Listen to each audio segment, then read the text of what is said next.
এদিকে কোটি কোটি টাকা চাঁদাবাজি করে কঠিনভাবে ফেঁসে গেলেন উপদেষ্টা আসিফ মাহমুদ ও তার বাবা। এবার রাস্তার মাঝে পেয়ে কঠিন গণধুলাই দিল সাধারণ জনতা। পাশাপাশি উপদেষ্টা পদ থেকেও বহিষ্কার। এবার সবশেষ বেরিয়ে এলো থলের বিড়াল। উপদেষ্টা হয়ে যেন আসমানের চাঁদ হাতে পেয়েছিলেন তিনি এবং তিনার বাবা।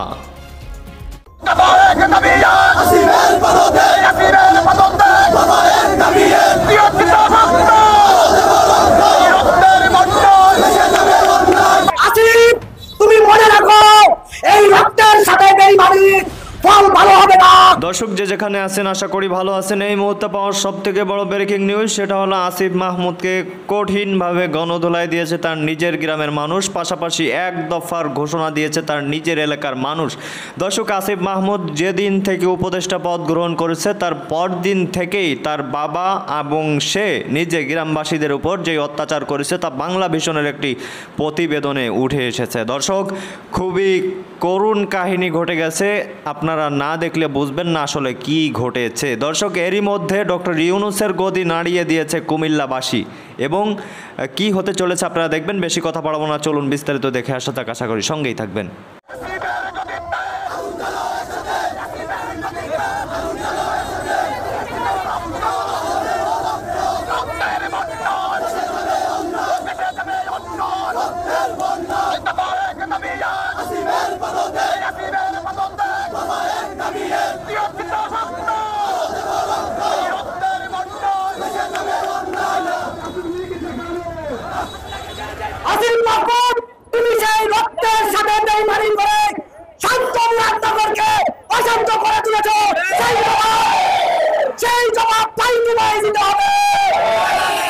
মনে রাখতে হবে প্রশাসনকে আমাদের ট্যাক্সের দিয়ে তোমাদের বেতন চলে। কামলাদের কথা শুনে তোমরা আমাদের প্রিয় নেতা কর্মীদেরকে মিথ্যা মামলা দিয়ে জেলে পাঠিয়েছ। সুতরাং তোমাদেরকে আলটিমেটাম দিতে চাই, তুমি এই মিথ্যা মামলা প্রত্যাহার না করা উচিত। মনে রাখতে হবে কুমিল্লা ঢাকা, কুমিল্লা চট্টগ্রাম, কুমিল্লা সিলেট মহাসড়ক অবরোধ করে দেব ইনশাআল্লাহ। আসিফ, তুমি মনে রাখো এই রক্তের সাথে বেঈমানির ফল ভালো হবে না। নির্বাচন আসবে, নির্বাচনে তারা জয় হবে, এমপি হবে, মন্ত্রী হবে, পাই টু পাই করে তোমার হিসাব দিতে হবে। আসিফ মাহমুদ সেই নেতা সরকারি দপ্তর আছেন, উপদেষ্টা মন্ডলীর সদস্য, সেই নেতা দামি গাড়িতে চলে। কিন্তু তার বাবা কিসের সরকারি আছে কোন দপ্তরে মন্ত্রী উনি সাধারণত একজন স্কুল শিক্ষক। দর্শক, কুমিল্লার মুরাদনগরে আসিফ মাহমুদ সজীব ভুঁইয়া এবং তার বাবাকে নিয়ে যে ভয়াবহ ডকুমেন্টারি তৈরি করেছে বাংলা ভিশন, সেটা এখন টক অফ দ্য কান্ট্রি। এই ভিডিও যখন আমরা করছি, ভিডিওর রেকর্ডিংটা যখন আমরা করছি, অর্থাৎ গত রাতে, তখন পর্যন্ত বাংলা ভিশনে, শুধুমাত্র বাংলা ভিশনেই এই ভিডিওটা 1 মিলিয়নের বেশি দর্শক দেখে ফেলেছে। এই ভিডিওটা সব থেকে বেশি ডাউনলোড হয়েছে এবং ডাউনলোড আকারে ফেসবুকে ভাইরাল হয়েছে। সেই ক্ষেত্রে অলরেডি কোটি কোটি মানুষ এই ভিডিও দেখে ফেলেছে। এই ভিডিওই এখন দেশের সব থেকে আলোচনার কেন্দ্রবিন্দুতে পরিণত হয়েছে। সেই ভিডিও ভাইরাল হওয়ার পরে যেটা ঘটেছে সেটা হচ্ছে কুমিল্লার মুরাদনগরে আসিফ মাহমুদ সজীব ভুঁইয়ার পদত্যাগ চেয়ে মিছিল হয়েছে। ছাত্র জনতার ব্যানারে সেই মিছিল হয়েছে। ছাত্র জনতার ব্যানার বললেও মূলত মিছিলটা বিএনপির আয়োজন ছিল, বিএনপি আয়োজন করেছে এবং একটা বড় মিছিল করে তারা শোডাউন করতে সক্ষম হয়েছে আসিফ মাহমুদ সজীব ভুঁইয়ার পদত্যাগ দাবিতে। সেখানে দেখা গেছে যে ব্যানারে আসিফ মাহমুদ সজীব ভুঁইয়ার ছবিতে ক্রস মারা, সেই ছবিতে লাথি, জুতা, স্যান্ডেল মারা, এরকম নানা বিভৎস বাজে দৃশ্যও আমরা দেখেছি। কি হতে চলেছে এই ঘটনাকে কেন্দ্র করে? আসিফ মাহমুদ সজীব ভুঁইয়াকে নিয়ে যখন এই কাণ্ড হচ্ছে, তখন অন্য উপদেষ্টা মাহফুজ আলম তার বিরুদ্ধে ওঠা দুর্নীতির ব্যাপারে ফেসবুক স্ট্যাটাস দিতে গিয়ে একটা লেজে গোবরে অবস্থা তৈরি করেছেন। আসিফ নজরুল পাকিস্তানি হানাদার বাহিনীর অপরাধ কম ছিল শেখ হাসিনার অপরাধের চাইতে, সেই মন্তব্য করে আবার ক্ষমা চেয়েছেন। আরও অনেক ঘটনা গতকালকে আসলে ঘটেছে।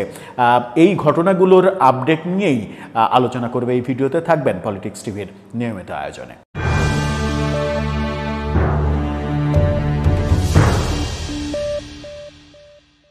দর্শক, পলিটিক্স টিভি নিয়মিত ভিডিওগুলো স্পন্সর করছে প্রজাপতি.টিভি, নতুন ওটিটি প্ল্যাটফর্ম। আপনারা চাইলে ইউটিউবে, ফেসবুকে, ইনস্টাগ্রামে, টিকটকে দেখে নিতে পারেন। ডেসক্রিপশন বক্সে লিঙ্ক দেওয়া থাকবে, সেখান থেকেও আপনারা দেখে নিতে পারেন প্রজাপতির কার্যক্রম। চলে যাচ্ছি মূল ভিডিওতে। বলছিলাম, আসিফ মাহমুদ সজীব ভুঁইয়ার এলাকা কুমিল্লার মুরাদনগরে তার পদত্যাগের দাবিতে মিছিল হয়েছে এবং তার ছবিতে জুতা নিক্ষেপের ঘটনাও আমরা দেখেছি। এই দাবি যখন উঠেছে এবং সামাজিক যোগাযোগ মাধ্যমেও দাবি উঠেছে, সবথেকে বেশি আলোচনা এটাকে কেন্দ্র করেই। সেই আলোচনাটাকে একটু ঘি ঢালতে সমর্থ হয়েছেন আসিফ নজরুল। পাকিস্তানি হানাদার বাহিনীর পক্ষে অবস্থান নিয়ে কিছুটা আসিফ মাহমুদ সজীব ভুঁইয়া একটু শান্তি পেয়েছেন যে তারপরে একটা বড় ঘটনা ঘটেছে, তার ঘটনাটা হয়তো ম্রিয়মাণ হয়ে যাবে। কিন্তু তার ঘটনাটা আসলে ম্রিয়মাণ হওয়ার কথা নয়, বিষয়ও নয়। সামাজিক যোগাযোগ মাধ্যমে ব্যাপক হারে তার পদত্যাগ চাওয়া হচ্ছে এবং এটাও বলা হচ্ছে যে সরকার এত কিছুর পরেও তাকে সরকারের মধ্যে রেখে নিজেদের নিরপেক্ষতা প্রশ্নবিদ্ধ করছে এবং এই সরকার যে নিরপেক্ষ নয়, আসিফ মাহমুদ সজীব ভুঁইয়া সরকারে থেকেই নির্বাচন করার প্রস্তুতি নিচ্ছেন। আগামী নির্বাচনে তিনি সংসদ সদস্য হিসেবে প্রতিদ্বন্দ্বিতা করবেন। তার বাবার দেয়া তথ্য মতে এই ব্যাপারগুলো প্রচণ্ড সমালোচিত হচ্ছে এবং সমালোচিত হচ্ছে বলেই তার পদত্যাগের দাবি উঠছে। প্রশ্ন হচ্ছে যে আসিফ মাহমুদ সজীব ভুঁইয়া কি সত্যিই পদত্যাগ করবেন? বিভিন্ন দিক থেকে কি সেরকম ইঙ্গিত পাওয়া যায়? সরকারের কোনো পক্ষ এই ব্যাপারে কোনো কথা বলছেন না। এই ব্যাপারে যখন কোনো কথা বলছেন না, তখন আমরা মাহফুজ আলমের একটা ফেসবুক পোস্ট, যেটা নিয়ে আমরা একটা ভিডিও করেছিলাম, সেই ফেসবুক পোস্ট রাতে, গতকালকে রাতে, গভীর রাতে, রাত ৩টার দিকে, রাত 2:51 সম্ভবত তিনি ফেসবুক পোস্টটা দিয়েছিলেন। সেখানেই তিনি বলেছিলেন যে নতুন একটি দলের কয়েকজন মহারথী এতে জড়িত, অর্থাৎ তার বিরুদ্ধে যে 6.5 কোটি টাকার পাচারের অভিযোগ করা হয়েছে, সেটার সঙ্গে নতুন দলের কয়েকজন রথী মহারথী জড়িত।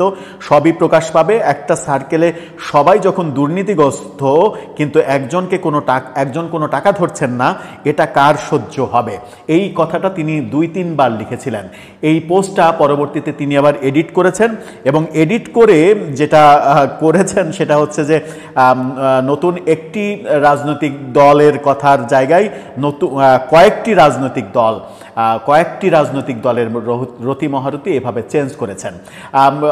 যখন মাহফুজ আলম এই পোস্টটা দিয়েছেন তখন থেকেই সমালোচনা শুরু হয়েছে যে মাহফুজ আলম এনসিপি এবং সরকারের অনেক বড় ক্ষতি করে ফেললেন এই পোস্টের মাধ্যমে। যখনই তার উপরে প্রেশার গেছে সরকারের পক্ষ থেকে, তখনই তিনি সেই পোস্টটা এডিট করেছেন, সংশোধন করেছেন।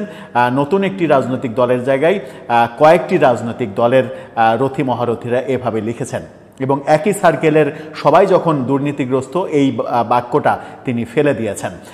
তার মানে হচ্ছে যে তিনি সরাসরি এনসিপিকে টার্গেট করেছিলেন, এনসিপিকে আক্রমণ করেছিলেন, এনসিপির সবাই যে দুর্নীতিগ্রস্ত সেটা বলার চেষ্টা করেছেন এবং এই সার্কেলে একমাত্র তাকেই দুর্নীতি এখনো ছুঁতে পারেনি এই কথা তিনি বলার চেষ্টা করেছিলেন। তাতে করে যেটা হয়েছে সেটা হচ্ছে যে এনসিপির যে সার্কেল, সেই সার্কেলে আসিফ মাহমুদ সজীব ভুঁইয়াও পড়েন, তিনি বাদ দিয়ে অনেকেই পড়েন, নাহিদ ইসলাম সাবেক উপদেষ্টা তিনিও পড়েন। সবাইকে কলঙ্কিত করার একটা ব্যাপার তার পোস্টে দেখা গেছে।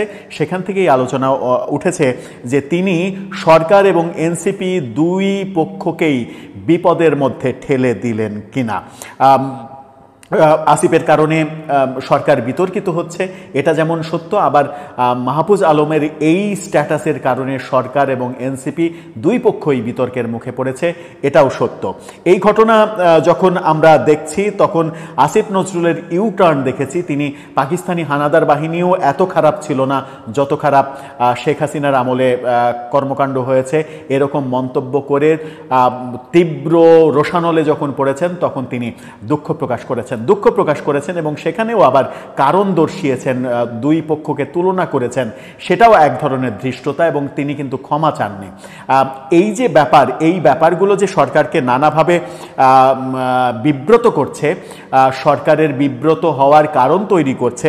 আসিফ নজরুল মুক্তিযুদ্ধকে অপমান করেই সুখ পান কিনা এবং আসিফ নজরুলের এই মন্তব্য সরকারের মন্তব্য কিনা, সরকার এই মন্তব্যের সঙ্গে একমত কিনা, সরকারের উপদেষ্টারাও সেম চিন্তাধারা লালন করেন কিনা, এই বিতর্ক কিন্তু উঠেছে। তার মানে হচ্ছে যে আসিফ মাহমুদ, মাহফুজ আলম এবং আসিফ নজরুল তিন উপদেষ্টা একই দিনে সরকারকে বড় ধরনের বিতর্কের মুখে ফেলেছেন এবং মাহফুজ আলমের পোস্ট এনসিপিকে দারুণভাবে বিতর্কের মুখে ফেলেছে।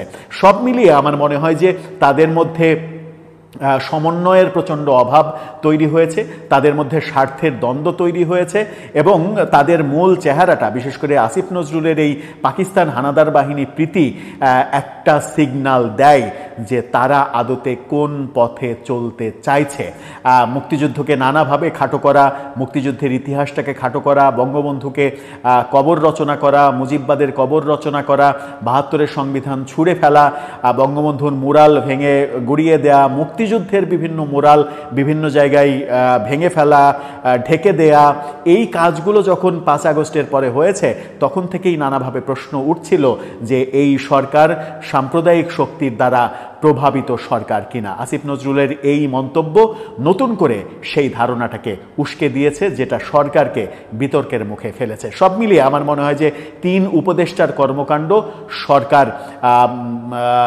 সরকার বিব্রত হয়েছে এবং সরকার বিব্রত হয়েও চুপ আছে। আমার মনে হয় যে সরকারের এই ব্যাপারে একের পর এক যাদেরকে নিয়ে দর্শক দেখলেন খুব গুরুত্বপূর্ণ প্রতিবেদন। এতক্ষণ আমাদের সাথে থাকার জন্য সবাইকে ধন্যবাদ জানাচ্ছি। পাশাপাশি আরও ধন্যবাদ জানাই আপনাকে এতক্ষণ গুরুত্ব সহকারে আমাদের দেখছিলেন। দর্শক এখন এ বিষয়ে আপনাদের মতামত কী হবে? আসলে এত কিছু হয়ে যাওয়ার পরে আসিফ মাহমুদের কি ক্ষমতার চেয়ারে থাকা উচিত হবে কিনা? আসলে তিনি কি আসলেই ক্ষমতার চেয়ারে থাকার যোগ্য কি যোগ্য না একটু কমেন্ট করে জানান। বয়স কোনো ম্যাটার না, তবে ইনসাফ নেই তার ভিতরে, যতটুকু জানতে পারলাম। এবং যেই প্রতিবেদনটির কথা বলছিলাম আপনারা বাংলা ভিশনে গিয়ে দেখে আসবেন যে আসলেই যে কত বড় ভয়ানক কাণ্ড এই কয়েক মাসে বা এক বছরে ঘটিয়েছে তা আপনাদের কল্পনার বাইরে। শেখ হাসিনা হয়তো বা আর কয়েকদিন এই ক্ষমতায় থাকলে আসিফ মাহমুদ শেখ হাসিনাকেও কুরাজ করে ফেলতো। দর্শক কথা বাড়াবো না, এখন আপনাদের কাছে বিচার রেখে গেলাম বা প্রশ্ন রেখে গেলাম যে আসলেই কি আসিফ মাহমুদের ক্ষমতায় থাকার কোনো যোগ্যতা আছে কিনা এখন পর্যন্ত একটু কমেন্টে জানাবেন। যে মন্ত্রীগিরি করতেছে এই মন্ত্রীগিরি আসলেই তার দ্বারা হবে কিনা বা হচ্ছে কিনা একটু জানাবেন। দর্শক খুবই মর্মাহত হলাম যখন দেখলাম একজন বৈষম্য বিরোধী ছাত্র আন্দোলন থেকে একজন ক্যাডার হওয়া বা একজন নেতা হওয়া, সেই নেতার হাতে এবং তার পিতার হাতে যখন সাধারণ মানুষ নিষ্পেষিত হচ্ছে তখন আর নিজেকে ধরে রাখতে পারলাম না। কথাগুলো মন থেকে এসে গেল যে আসলে একজন যাকে আমরা বিশ্বাস করে ক্ষমতায় বসালাম সে নাকি সাধারণ মানুষকে নাকি অত্যাচার করতেছে, যাকে নাকি শেখ হাসিনাকে বা যারা অপরাধী তাদেরকে বিচার করার জন্য ক্ষমতায় আনলাম সে নাকি একজন এখন সাধারণ মানুষের উপর হাত তুলতেছে। দর্শক এ বিষয়ে আপনাদের মতামত চাই। তো ভালো থাকুন, সুস্থ থাকুন, আল্লাহ হাফেজ।